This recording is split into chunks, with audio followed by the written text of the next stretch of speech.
오늘 말씀은 예레미야 47장입니다. 블레셋이 당할 수치라는 주제로 말씀을 전하겠습니다. 이스라엘 백성들은 하나님을 의지하기보다는 때때로 강해 보였던 주변국들에게 마음을 빼앗겨 버렸습니다. 그로 인해 우상 숭배에 빠지게 되었고 힘을 정의로 믿는 사회로 전락을 하고 말았습니다. 그런 그들을 깨우치시기 위해 주변국들이 당하게 될 수치들에 대해 말씀을 하고 계십니다. 어제 말씀드렸던 46장은 주변 국가들 가운데 첫 번째로 전통 강호, 애굽이 당한 수치에 대한 내용이었죠. 오늘 본문 47장은 이스라엘에게 많은 날 동안 옆구리에 가시와 같았던 블레셋의 수치에 대해 기록하고 있습니다. 먼저 블레셋이 어떤 나라인지를 정리해 볼 필요가 있습니다. 블레셋은 지중해 중앙의 크레타 섬에 살고 있다가 가나안 땅 서쪽에 정착을 하고 살았습니다. 이들은 소위 바이킹 민족처럼 해상에서 탁월한 전투력을 발휘했고 육지에 정착을 한 후에도 동일한 군사력으로 세상에 상당한 영향력을 미치고 살았습니다. 특별히 블레셋은 펜타시티, 즉 5개의 도시로 이루어진 도시국가였는데 그 지명은 가드, 가사, 아스돗, 에글론, 아스글론입니다. 이 5개 도시는 성경에 자주 등장을 하죠. 이들은 도시국가였지만 강력한 군사력으로 독자 생존의 길을 걸었는데 5개의 도시가 5개의 국가처럼 강력했습니다. 그 유명한 블레셋의 장군 골리앗도 가드 출신이지 않습니까? 이렇게 이스라엘에게 이들은 언제나 큰 걸림이 되었기 때문에 결국은 하나님의 심판을 피해갈 수가 없었던 것입니다. 아모스 1장 6절 여호와께서 이와 같이 말씀하시되 가사의 서너 가지 죄로 말미암아 내가 그 벌을 돌이키지 아니하리니 이는 그들이 모든 사로잡은 자를 끌어 에돔에 넘겼음이라. 가사의 죄에 대한 말씀인데 블레셋에 대한 말씀입니다. 이들은 하나님의 백성들을 잡아다가 에돔에 노예로 팔아 먹었다고 했습니다.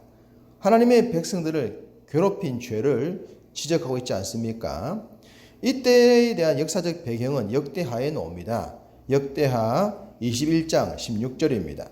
여호와께서 블레셋 사람들과 구스에서 가까운 아라비아 사람들의 마음을 격동시키사 여호람을 치게 하셨으므로 아모스 선지자가 말씀하셨던 내용과 이 역대기 내용이 바로 동일합니다. 블레셋은 여호람을 공격한 후에 붙잡은 포로들을 에돔에 넘겨버렸습니다. 하나님께서 아주 미워하실 행동들을 했던 것입니다.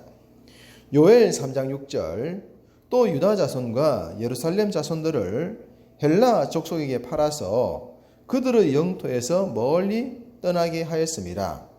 이 말씀은 아수르의 산헤렙이 유다를 침공했을 때에 여러 사람들이 블레셋으로 피신을 하게 됩니다. 그러자 블레셋은 그 사람들을 헬라로 팔아버리고 말았습니다. 도움을 받으러 온 자들에게 이런 짓을 행할 정도로 악했던 민족입니다. 이러한 말씀들을 보며 블레셋은 인신매매의 전문가들이었는데 하나님께서 가증하게 여기시는 죄악을 많이 행했던 민족입니다. 그러니 이들이 패망하는 것은 지극히 당연해 보이죠. 블레셋이 망할 때에 주변국과도 연관되어 있음을 알 수 있습니다. 4절 이는 블레셋 사람을 유린하시며 두로와 시돈에 남아있는 바 도와줄 자를 다 끊어버리시는 날이 올 것임이라. 여호와께서 갑돌섬에 남아있는 블레셋 사람을 유린하시리라. 두로와 시돈은 버니게 곧 페니키아입니다. 지금은 레바논이죠. 블레셋이 망할 때에 페니키아도 함께 망하게 될 것이라는 말씀입니다. 블레셋과 페니키아가 구체적으로 어떤 동맹을 맺었는지는 알 수가 없지만 페니키아로 하여금 블레셋을 도울 수 없게 하셨고 함께 망하게 하셨다는 내용입니다. 블레셋과 함께 페니키아가 망할 수밖에 없었던 것은 이들이 이스라엘에 미친 아주 나쁜 영향이 컸기 때문입니다. 대표적인 사람을 뽑으라면 시돈 출신 이세벨입니다. 북이스라엘의 아합과 정략 결혼을 했고 그들의 딸인 아달랴는 남유다의 모든 왕자들을 죽여 유다의 계보를 끝내려고 했을 정도입니다. 하나님의 나라를 대적하려 했던 대표적인 세력이었던 것입니다. 4절 후반절 여호와께서 갑돌섬에 남아있는 블레셋 사람을 유린하시니라. 여기서 갑돌섬이 구체적으로 어딘지에 대해서는 명확하지 않습니다. 다만 블레셋의 원 고향에 해당하지 않겠냐 추정합니다. 신명기 2장 23절과 아모스 9장 7절을 보면 블레셋의 원 고향이 갑돌이라는 것을 어느 정도 납득할 수가 있기 때문입니다. 하나님께서 블레셋의 원 고향까지 언급하시면서 이곳에 있는 블레셋 사람들도 멸망을 당할 것이라고 하셨다면 하나님께서 이들을 얼마나 미워하셨는지를 충분히 짐작을 할 수가 있습니다. 5절 가사는 대머리가 되었고 아스글론과 그들에게 남아있는 평지가 잠잠하게 되었나니 내가 내 몸 배기를 어느 때까지 하겠느냐. 가사와 아스글론은 스스로 몸을 해할 정도로 치욕을 당했고 슬픔과 공경을 당한 자들이 머리를 깎아 싹발이 되듯이 그러한 형편에 놓이게 되었다고 합니다. 실제로 BC 604년경 바벨론의 느부갓네살이 아스글론을 공격하여 파괴시킴으로 말미암아 이러한 말씀들이 성취가 됩니다. 이렇게 블레셋의 멸망에 대해 세세하고도 확실하게 기록을 하는 것은 그들이 이스라엘 백성들에게 아주 좋지 못한 자들이었다. 결론입니다. 블레셋이 이스라엘과의 전쟁에서 가장 큰 부끄러움을 준 전쟁은 엘리 제사장 때의 일이라고 생각이 됩니다. 블레셋과의 전쟁에서 이길 수 없었던 이스라엘이 법궤를 가지고 전쟁에 나갔다가 법궤도 빼앗기고 전쟁에서도 대피하는 일이 있지 않았습니까? 하나님께서 친히 임재하셔서 죄를 사해 주셨던 속죄소가 있는 법궤를 가지고도 패했다는 것은 수치 중에 수치였습니다.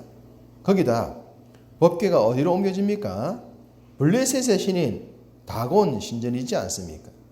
물론 하나님께서 큰 능력으로 다곤 신이 넘어져 깨어짐으로 블레셋이 법궤를 돌려주기는 합니다만 그러한 수치를 당하도록 무능했던 이스라엘 백성들과 이스라엘 백성들에게 그러한 수치를 안겼던 블레셋의 죄악은 결코 용서받을 수가 없었던 것입니다. 사사시대엔 삼손도 블레셋에 의해 큰 수치를 당하게 됩니다. 사사기 14장 1절 삼손이 딥나에 내려가서 거기서 블레셋 사람의 딸들 중에서 한 여자를 보고 사사들 중에서 가장 강력한 힘을 소유했던 삼손이지만 그는 블레셋 여자들에게 마음을 빼앗기고 맙니다. 그렇게 시작된 삼손의 불행은 여기서 끝나지 않았습니다. 16장 1절 삼손이 가사에 가서 거기서 한 기생을 보고 그에게로 들어갔더니 그의 불행은 지속적으로 블레셋 여인들과 연결이 됩니다.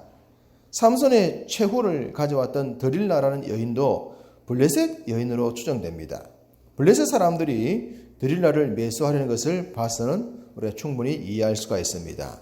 이처럼 블레셋은 이스라엘과 가장 가까이 붙어있던 나라였지만 거룩한 영향보다는 사악한 영향을 미쳤던 나라입니다. 그러니 어떻게 하나님께서 이러한 민족을 그냥 둘 수 있었겠습니까? 심판을 받을 수밖에 없었고 수치를 당할 수밖에 없었던 것입니다. 더불어 함께 살아가는 세상, 요즘은 더더욱 그러하지 않습니까? 그러므로 먼저 믿는 우리가 우리 곁의 사람들에게 선한 영향력을 미치도록 해야 합니다. 그로 인해 우리 이웃들도 우리들에게 선한 영향력을 미치지 않겠습니까?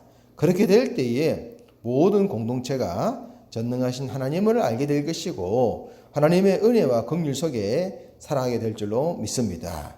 오늘 하루도 세상을 향하여 그러한 삶을 살아가시기를 주님의 이름으로 축복합니다.